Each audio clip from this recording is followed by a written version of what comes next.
بسم اللہ الرحمن الرحیم۔ السلام علیکم۔ پھانسی سے ایک دن قبل مجرم نے ایک عجیب و غریب خواہش کا اظہار کیا جسے سن کر سب حیران ہو گئے۔ اس نے جیلر سے کہا کہ ہو سکے تو میری آخری خواہش پوری کر دو، میں مرنے سے پہلے اپنی بیوی سے جنسی ملاپ کرنا چاہتا ہوں۔ جیلر نے جب یہ سنا تو حیران ہوا کہ کیسا عجیب شخص ہے کہ مرنے سے پہلے بھی ایسے خیالات اپنے دماغ میں بسائے بیٹھا ہے۔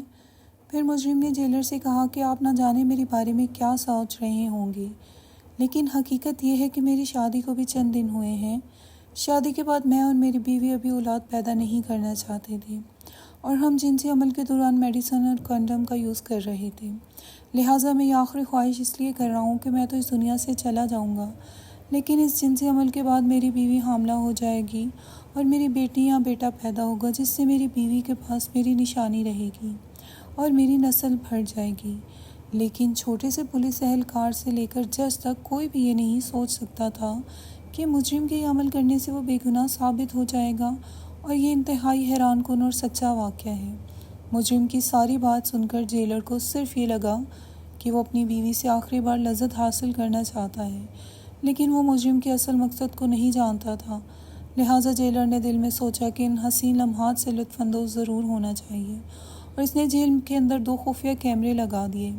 مجرم کی بیوی آخری ملاقات کے لیے اپنے شوہر سے ملنے کے لیے آئی تو جیلر نے کیمروں کی مدد سے عجیب و غریب مناظر دیکھے اور مجرم کی عقل مندی پر حیران ہوا کہ کتنی چالاکی سے اس نے اپنے آپ کو بے گناہ ثابت کیا۔ اگرچہ میرے لحاظ سے یہ بہت غیر اخلاقی فعل تھا، لیکن میں اپنے سے اوپر والوں کے آرڈر کا پابند تھا، اور جیلر صاحب کی بھی یہ خواہش تھی کہ ملاقات سے پہلے مجرم کے کمرے میں 2 خفیہ کیمرے نصب کیے جائیں۔ یہ کیمرے مجرم کی بیوی کے لیے نصب کیے گئے تھے جو اپنے شوہر سے آخری ملاقات کے لیے آنے والی تھی۔ میں جیلر صاحب کی جہالت پر حیران ہوا کہ پہلے تو اس نے قیدی کی یہ عجیب و غریب خواہش پوری کرنے کا وعدہ کیسے کیا، اور پھر اس کے بعد مجرم کے کمرے میں خفیہ کیمرے لگوائے۔ ایک دن میں نے اس سے پوچھا کہ صاحب ایسا کیوں کر رہے ہیں، تو کہنے لگا اگر مجرم کے مرنے سے پہلے ہم اس کی آخری خواہش پوری کر رہے ہیں تو ان لمحات سے ہمیں بھی لطف اٹھانا چاہیے، اتنا تو ہمارا بھی حق بنتا ہے۔ جیلر صاحب سے اس طرح کی باتوں کی توقع کی جا سکتی تھی کیونکہ اکثر وہ شراب کے نشے میں رہتا اور کسی بات کا اسے ہوش نہیں تھا، مگر مجھ سے یہ بات برداشت نہ ہوئی کہ میاں بیوی کے درمیان ہونے والے معاملات کو دیکھا جائے۔ کیمرہ لگانے کے بعد اس قیدی کے پاس جا پہنچا۔ وہ بیٹھا تھا، اس کے چہرے پر عجیب سا اطمینان اور سکون تھا، جیسا کہ اس نے کچھ کیا ہی نہ ہو۔ وہ کیفیت جو سزائے موت پانے والے قیدیوں کے چہرے پر نظر آتی ہے، اس کے چہرے پر ایسا کوئی خوف نہیں تھا، ایسے مطمئن تھا جیسے اس نے کوئی قتل نہیں کیا بلکہ کوئی نیکی کی تھی۔ میں اس کے سامنے گھٹنوں کے بل بیٹھ گیا اور اس سے پوچھا کیوں قیدی نمبر 207 کیسا محسوس کر رہا ہے؟ موت سے پہلے مجھے تم پر حیرت ہے کہ مرنے سے پہلے بھی تم ایسی خواہش کا اظہار کر رہے ہو۔ آخر کیوں تجھے مرنے کا کوئی خوف نہیں؟ ابھی بھی وقت ہے، اپنی اس خواہش سے باز آ جاؤ، اپنے گناہوں کی رب سے معافی مانگو۔ میری بات کا اس نے کوئی جواب نہ دیا۔ میں بس اس کے چہرے پر طمانینت کے نشان پڑھتے ہوئے واپس چلا آیا۔ اس کے چہرے پر حیران کن اطمینان تھا، مجھے مسلسل حیران و پریشان کر رہا تھا۔ اس کی عمر تقریباً 26 سال تھی اور اس نے اپنے قریبی دوست، اپنے جگری یار کو مارا تھا۔ اسی جرم میں وہ قید ہوا اور پھر پھانسی ہونے والی تھی، مگر حیرت کی بات یہ تھی اس نے اپنے دوست کو کیوں مارا، اس کے بارے میں کوئی کچھ نہیں جانتا تھا۔ اس نے خود اس بات کا اقرار کیا تھا کہ وہ قاتل ہے اور اپنی گرفتاری خود پیش کی تھی، لیکن جب اس سے قتل کی وجہ پوچھی جاتی تو خاموش رہتا، جیسا کہ اس کو زبان پر تالا لگ چکا ہے۔ عدالت میں بھی جج کے سامنے اس نے اس بات کا اقرار کیا کہ وہ قاتل ہے، لیکن قتل کی اصل وجہ نہیں بتائی۔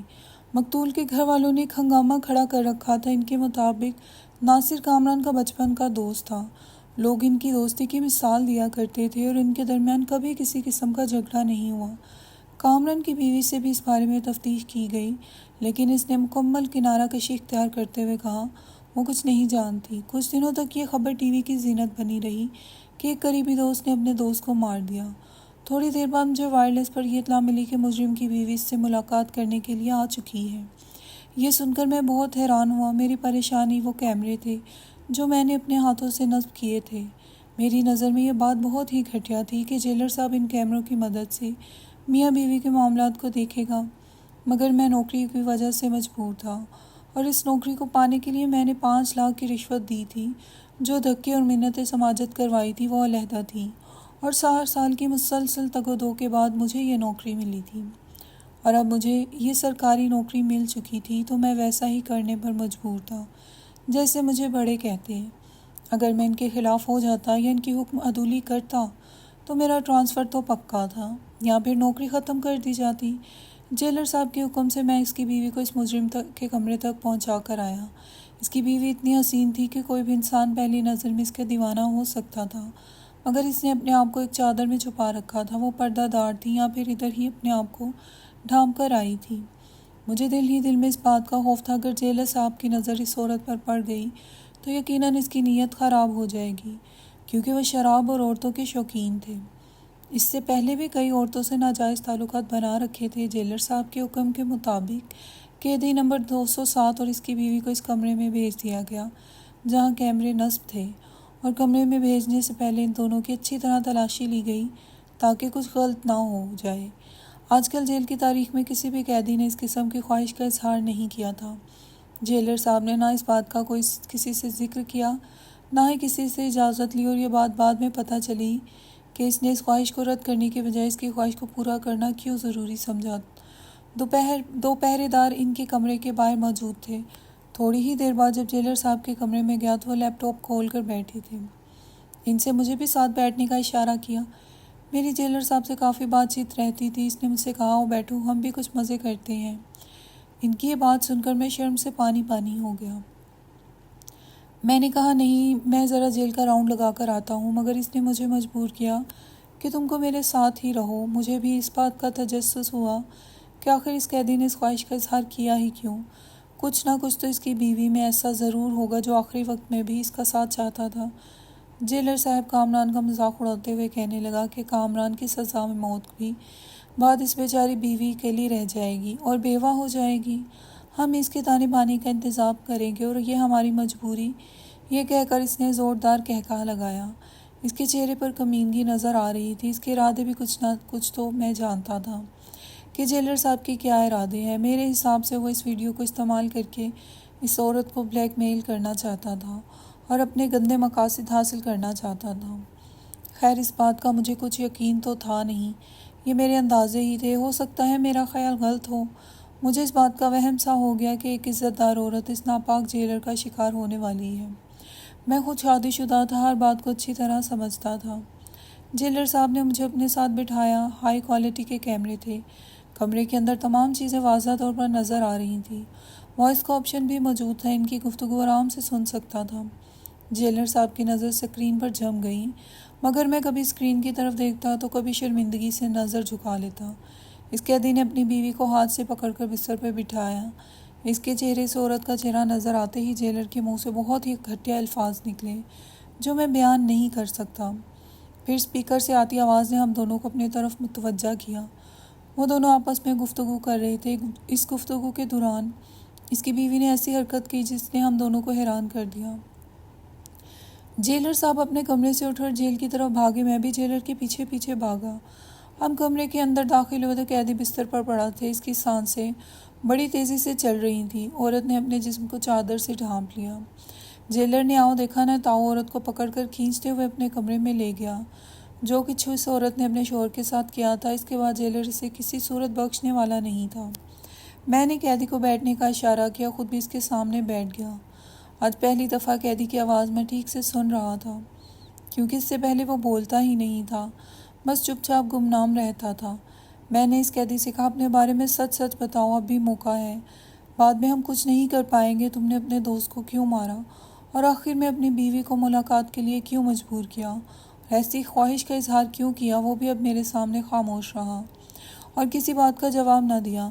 میں نے کیمرے میں سے کہا کہ تم میاں بیوی میں جو بھی گفتگو ہوئی اس کیمرے میں ریکارڈ ہے۔ تم اب بھی اگر اپنے جرم کا اعتراف نہیں کرو گے اور سچ سچ نہیں بتاؤ گے تو یہ ریکارڈنگ دنیا کے سامنے آ جائے گی۔ تمہاری بیوی کی عزت بھی پامال ہو جائے گی اور دنیا دیکھے گی کہ تم دونوں کے درمیان کیا ہوا۔ اس لیے بہتر یہی ہے کہ تم مجھے وہ وجہ بتا دو جس کی وجہ سے تم یہاں ہو۔ ریکارڈنگ والی بات سن کر اس کے چہرے پر عجیب سا تاثر تھا۔ اس کے بعد اس نے آہستہ آہستہ سب کچھ بتانا شروع کیا۔ اس کا نام کامران تھا، ناصر اس کا جگری دوست تھا اور اس کی زندگی تھا۔ دونوں نے ایک ساتھ تعلیم حاصل کی اور اس کے بعد ایک ہی کمپنی میں دونوں کی جاب ہوئی۔ جاب کے بعد جب گھر کے حالات کچھ ٹھیک ہوئے تو کامران کے گھر والوں نے اس کی شادی کے بارے میں سوچا۔ اس کی والدہ نے اپنی ہی پسند کی لڑکی اپنے بیٹے کے لیے تلاش کی۔ یوں کامران کی زندگی میں لائبہ آئی۔ بڑے ہی دھوم دھام سے ان دونوں کی شادی ہوئی، اور شادی پر سب سے زیادہ اگر کوئی خوش تھا تو وہ اس کا اپنا دوست ناصر تھا۔ لائبہ اپنے ساتھ ایک اچھی قسمت بھی لائی، اور شادی کے بعد کامران کی پروموشن ہو گئی اور ناصر ادھر ہی رہا، کیونکہ ناصر کا دھیان جاب کے علاوہ باقی کئی چیزوں میں تھا، اس لیے اس کی پروموشن نہ ہو سکی۔ کامران کی والدہ نے اپنے بڑے بیٹے کے ساتھ رہنا شروع کیا، اور کامران اور لائبہ گھر میں تنہا تھے۔ دفتر میں زیادہ وقت رہنے کی وجہ سے کامران کے لیے کچھ مسائل تھے۔ اسے اپنے آفس کو زیادہ ٹائم دینا پڑ رہا تھا، جبکہ اس کا دوست ناصر پروموشن نہیں ہوئی تھی، اس لیے وہ دفتری کاموں میں زیادہ وقت نہیں دے رہا تھا اور اس پر زیادہ دباؤ نہیں تھا۔ لہٰذا کامران اپنے گھر کے کام کاج کے سلسلے میں اپنے دوست سے مدد لیتا اور پیسے دے کر لائبہ کو سبزی اور باقی ضروریات کی اشیاء وغیرہ منگوا دیتا۔ سب کچھ ٹھیک چل رہا تھا، لیکن آہستہ آہستہ لائبہ کا رویہ کامران کے ساتھ عجیب و غریب ہو گیا۔ وہ کامران سے بات کرتے ہوئے ہچکچاتی تھی۔ ان دونوں کے درمیان عجیب سی دوری پیدا ہو چکی تھی۔ گھر میں بھی خاموش رہنے لگے، اور کامران اس بات کو بہتر طریقے سے محسوس کر رہا تھا کہ لائبہ پریشان ہے، کوئی نہ کوئی ایسی بات ضرور ہے جو مجھ سے چھپا رہی ہے۔ اور پھر ایک دن کامران نے لائبہ سے اس پریشانی کی وجہ پوچھی تو اس نے جو بتایا کامران کے وہم و گمان میں بھی نہیں تھا۔ اس نے اپنے شوہر کو بتایا کہ آپ کا دوست ناصر مجھے تنگ کر رہا ہے، مجھ پر بری نظر رکھتا ہے، میں کب سے آپ کو بتانے کی کوشش کر رہی تھی لیکن ہمت نہیں ہو رہی تھی، کیونکہ ناصر آپ کے بچپن کا دوست ہے اور آپ یہ سن نہ پائیں گے۔ یہ سن کر کامران غصے سے پاگل ہو گیا۔ اسے اپنی بیوی بہت عزیز تھی، ساتھ ساتھ اپنے دوست کی دوستی بھی عزیز رکھتا تھا۔ وہ اپنی بیوی سے کہنے لگا، تجھے کوئی غلط فہمی ہوئی ہے؟ مگر لائبہ نے کہا، میں نے خود یہ بات محسوس کی، اور مجھے کیا پڑی تم دوستوں کے درمیان غلط فہمی پیدا کرنے کی۔ اگلے دن معمول کے مطابق اس نے ناصر کو کچھ پیسے دے کر سودا بتایا، اور اس نے دفتر سے واپسی پر لائبہ کے گھر لے جانا تھا۔ ناصر جیسے ہی پیسے لے کر وہاں سے روانہ ہوا تو کامران کے دل میں آیا کہ اس کا پیچھا کرنا چاہیے اور دیکھنا چاہیے کہ لائبہ نے جو کہا ہے وہ درست ہے یا اس کا گمان ہے۔ وہ اپنے گھر کے دروازے پر پہنچا تو ڈرائنگ روم میں اس نے ناصر اور لائبہ کی باتیں سننا شروع کی۔ لائبہ سے کہہ رہی تھی کہ ناصر بس بہت ہو گیا، اب تم اپنی حد میں رہو، اور ناصر اس سے کہہ رہا تھا اگر اس نے اس کی بات نہ مانی تو وہ زبردستی ہر حد پار کرے گا۔ ایک لمحے میں ہی کامران کی نظر میں دودھ کا دودھ اور پانی کا پانی ہو گیا۔ اس کے سامنے ساری حقیقت آ چکی تھی۔ اب وہ یہ بات جان چکا تھا کہ لائبہ آخر پریشان کیوں تھی، اور جو لائبہ نے میرے دوست کے متعلق کہا وہ بالکل سچ تھا۔ جس دوست پر اسے بہت مان تھا، جس پر اسے بھروسہ تھا، جس کو وہ اپنے گھر بھیجتا، اس نے ہی اس کی پیٹھ پر خنجر گھونپ دیا تھا۔ وہ واپس الٹے قدموں دفتر آیا اور 2 دن تک اس بات کو بھول نہ پایا۔ اس نے اپنے جگری دوست کی زندگی ختم کرنے کا فیصلہ کیا۔ جب لائبہ اپنے میکے گئی ہوئی تھی تو اس نے ناصر کو گھر بلایا تاکہ کچھ گپ شپ ہو جائے اور میرا اکیلا پن دور ہو جائے۔ اس نے ناصر کے لیے چائے بنائی اور ناصر کی پیالی میں زہر کی گولیاں ملا دیں۔ ابھی ناصر نے چائے کا ایک سپ بھی پورا نہیں لیا تھا کہ اس کی طبیعت اچانک خراب ہوئی۔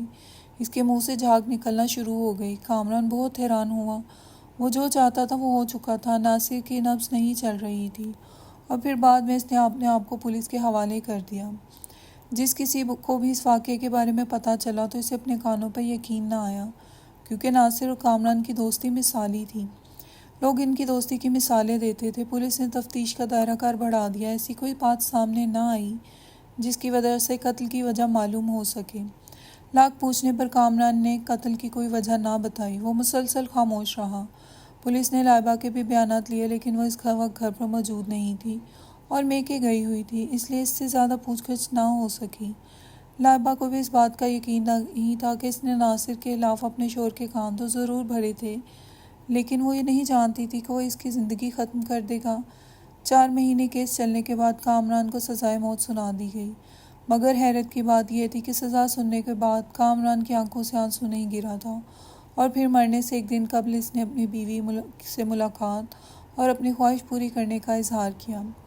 پہلے تو اس نے کہا وہ اپنی بیوی سے جنسی ملاپ کرنا چاہتا ہے، کیونکہ اس سے پہلے ان لوگوں نے کبھی بچہ پیدا کرنے کی کوشش نہیں کی تھی۔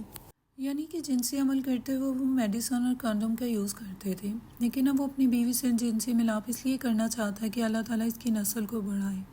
یہ اگر پھانسی کی سزا پر چڑھ بھی جائے تو اس کی بیوی کے پاس اس کی کوئی نہ کوئی نشانی ہو اور اس کا نام اس دنیا میں باقی رہے، یعنی اس کی نسل بڑھتی رہے۔ جیلر نے اس کی خواہش پوری کی۔ جیلر صاحب اور میں یہی سمجھ رہے تھے کہ اسے اپنی بیوی سے محبت ہے اور آخری بار وہ بیوی سے ملنا چاہتا ہے، مگر اسکرین پر نظر آنے والے مناظر کچھ اور ہی بیان کر رہے تھے۔ جب اس کی بیوی اس کے سامنے آئی تو اس نے اپنی بیوی کو اپنے سامنے بٹھایا اور کہا، تمہارا سچ میرے سامنے آ چکا ہے۔ اور پھر یہ کہتے ہوئے اس نے اپنی بیوی کے لباس کو اپنی طرف کھینچا اور کہا، تجھے بڑا شوق ہے بے آبرو ہونے کا، میں تجھے بے آبرو کروں گا۔ میں حقیقت جان چکا ہوں کہ گناہ گار ناصر نہیں بلکہ تم تھی۔ یہ سنتے ہی لائبہ نے مسکرا کر کہا کہ دیکھو کامران، کل تجھے پھانسی کے پھندے پر لٹکا دیا جائے گا، لہٰذا یہ باتیں کرنے کا اب کوئی فائدہ نہیں۔ یہ سچ ہے کہ میں تجھ سے زیادہ ناصر کو پسند کرتی تھی۔ میں نے تم سے شادی بھی اس لیے کی تھی، اس لیے میں اسے اپنی طرف بلانے لگی، مگر وہ ہر بار تمہاری دوستی کو درمیان میں لے آیا۔ مجھے اس بات سے بہت چڑ تھی، وہ تجھے دھوکہ نہیں دینا چاہتا تھا اور اپنی وفاداری نبھا رہا تھا۔ جب میں نے دیکھا کہ یہ میرے جال میں پھنسنے والا نہیں تو اسے ختم کرنے کا منصوبہ بنایا۔ سب سے پہلے ناصر کے خلاف تمہارے کان بھرے تاکہ بچپن کی یہ دوستی ختم ہو جائے۔ جب ناصر کو تم نے اپنے گھر بلایا تھا، اس سے پہلے میں ناصر سے ملاقات کر چکی تھی۔ یہ کہہ کر اسے ہوٹل پر بلایا، اگر چاہتے ہو کہ کامران کے ساتھ میں خوش رہوں اور ہمارا گھر نہ ٹوٹے تو آخری بار مجھے فلاں ہوٹل پر ملو۔ ایڈریس پر جب ناصر مجھے ملنے آیا تو میں نے جوس میں زہر ملا دیا، ایک ایسا زہر جس کا اثر 1 یا 2 گھنٹے بعد ہونا تھا، تاکہ موقع واردات پر کسی کو شک نہ ہو۔ حقیقت یہ ہے کہ اس کی قاتل میں ہوں، تم نہیں۔ اگر تو نہ مارتا تب بھی اس نے مر ہی جانا تھا۔ کامران یہ سن کر ہکا بکا ہوا اور اس لائبہ سے کہا، تب بھی میں سوچوں میرے زہر دینے سے پہلے ہی اس کی طبیعت خراب کیوں ہوئی، اور ابھی تو اس نے کب کو صرف منہ ہی لگایا تھا اور وہ مر گیا۔ پوسٹ مارٹم رپورٹ میں اس کی موت کی وجہ زہر ثابت ہوئی تھی، جو کہ میں اسے دینے والا تھا، مگر میں نے تمہاری قتل کے الزام کو اپنے سر لے لیا۔ مگر جب تمہاری حقیقت سامنے آئی تب میں نے تجھے یہاں ملاقات کے لیے بلوایا۔ تو نے میرے بچپن کے دوست کو قتل کر دیا اور مجرم مجھے ٹھہرا دیا۔ میں تجھے زندہ نہیں چھوڑوں گا۔ یہ کہہ کر اس نے اپنی بیوی کو مارنا چاہا۔ بیوی بھی اس پر حملہ کر رہی تھی۔ ہاتھا پائی جب حد سے بڑھی تو جیلر بھاگا۔ کامران اور اس کی بیوی کے درمیان ہونے والی گفتگو ریکارڈ ہو گئی اور کسی طرح کامران کو یہ بات پتہ چل گئی کہ ہماری باتیں ریکارڈ ہو رہی ہیں۔ اصل مجرم کون تھا، اسی حقیقت کا پتہ چل گیا۔ کامران اپنی بیوی کی خاطر پھانسی چڑھنے کے لیے تیار تھا، لیکن جب اسے حقیقت کا پتہ چلا تو اس نے اس کو بے نقاب کرنے کی ٹھان لی۔ اب کامران کو باعزت بری کر دیا گیا اور اس کی بیوی کو عمر قید کی سزا سنا دی گئی۔